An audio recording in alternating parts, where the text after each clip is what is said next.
The most important the most అంటే ఈ moment కోసం వెయిట్ చేస్తున్నాం. పద్మశ్రీ వచ్చిన తర్వాత అంటే అంటే ఆయన గురించి ఇంట్రొడక్షన్ కాదు, ఆయన గురించి ఎన్ని లైన్స్ ప్రిపేర్ అయినా తక్కువే. ఫైనలీ అంటే చిన్నప్పటి నుంచి నాకు ఆయన ఎంత ఇంపార్టెంట్ అయిపోయారంటే మా ఇంట్లో అమ్మ, నాన్న, బ్రహ్మానందం గారు.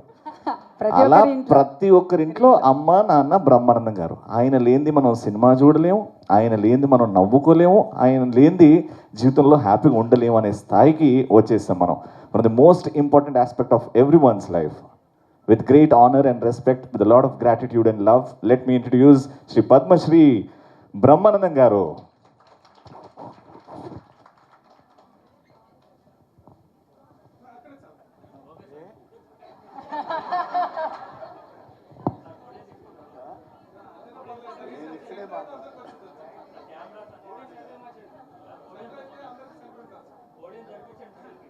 అనే అది సెంటర్లో మార్చమంటారు.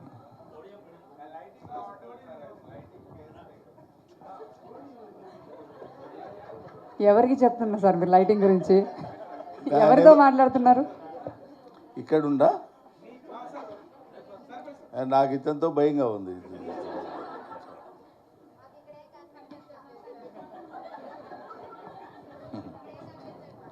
అటోళ్ళు కనపట్లేదండి, మరి వాళ్ళని ఏం చేయమంటారు?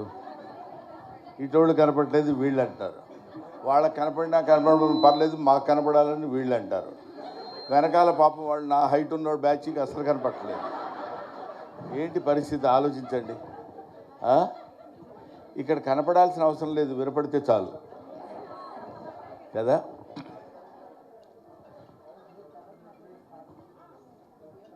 సభకి ఆసీనులైన ఢిల్లీ యూనివర్సిటీ ప్రొఫెసర్ గారు, మా అమ్మాయి రేణు దేశాయ్, శ్రీ రామచంద్ర యాదవ్, ఆయన గురించి నేను ప్రత్యేకంగా చెప్పాల్సిన పని లేదు.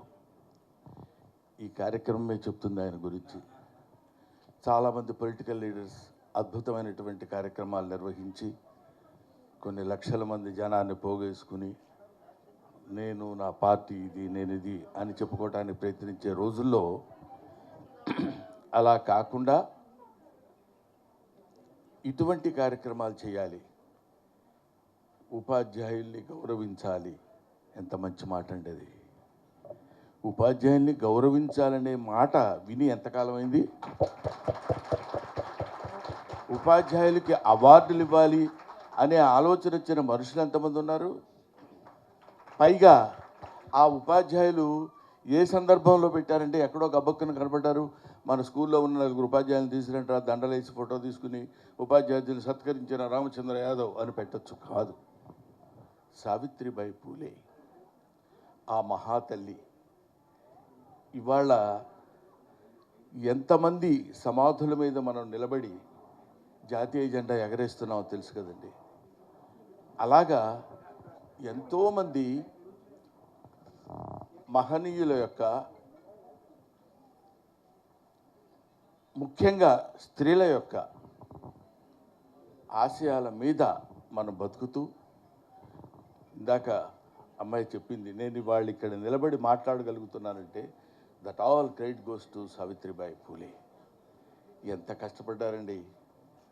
మనుధర్మ చరిత్రలో ఆయన మను ఏం చెప్పాడంటే స్త్రీలకి చదువు ఉండకూడదు, స్త్రీలు అసలు బయటకు వచ్చి కనపడకూడదు. ఆల్మోస్ట్ ఇప్పటికే అవే కొంచెం ఫాలో అవుతున్నట్టున్నారు. స్త్రీలు చదువుకోకూడదు, స్త్రీలు బయటకు వచ్చి మాట్లాడకూడదు.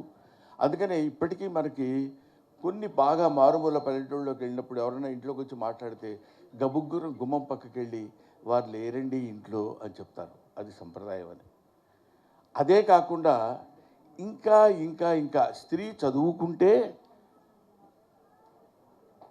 వేదాల్లో చెప్పబడింది ఏంటంటే వర్షాలు పడవు, కరువు కాటకాలు వస్తాయని.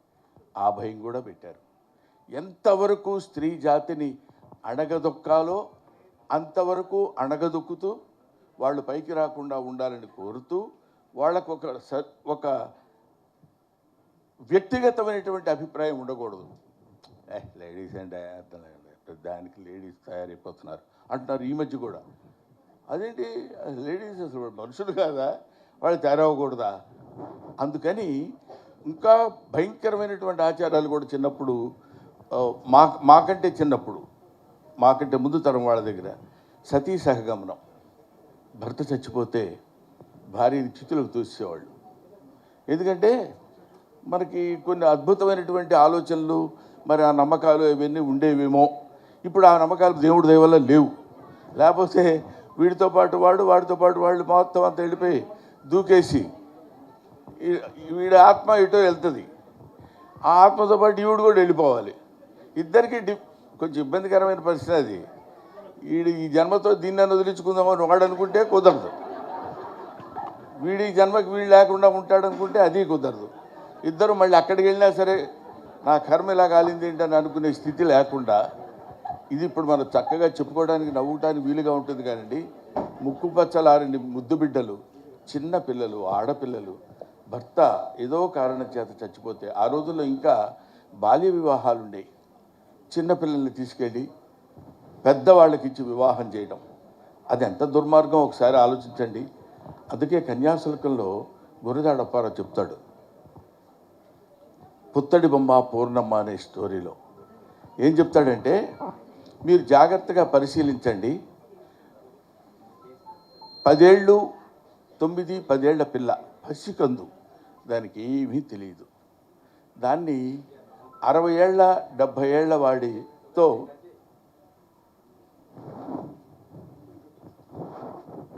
60 ఏళ్ళు 70 ఏళ్ళు ఉన్న వాడికి ఇచ్చి వివాహం చేస్తారు. వివాహం చేస్తే ఆ వివాహం చేసిన వాడికి అంతకుముందే భార్యలు ఉన్నారు, ఆ భార్య చచ్చిపోయింది. భార్య లేకుండా వీడు చచ్చిపోతే వీడికి స్వర్గప్రాప్తి ఉండదు. కాబట్టి భార్య కావాలి. భార్య కావాలి కాబట్టి ఒక అమ్మాయిని తీసుకొచ్చి ఇతనికి ఇచ్చి వివాహం చేయాలి. ఆ అమ్మాయిలు చిన్న పిల్లలు, బాల్య వివాహాలు. వాళ్ళ తల్లిదండ్రుల దగ్గరికి వెళ్ళి, మంచివాడు, పెద్దవాడు, బాగా డబ్బున్నవాడు, వాడితో వివాహం చేసుకుంటే మంచిదే కదా అని నచ్చజెప్పి అతనికిచ్చి వివాహం చేస్తారు. ఇది వినటానికి చాలా బాగుంటుంది. ఇక్కడ ఒక భయంకరమైనటువంటి దారుణమైనటువంటి విషయం ఏంటంటే, హలో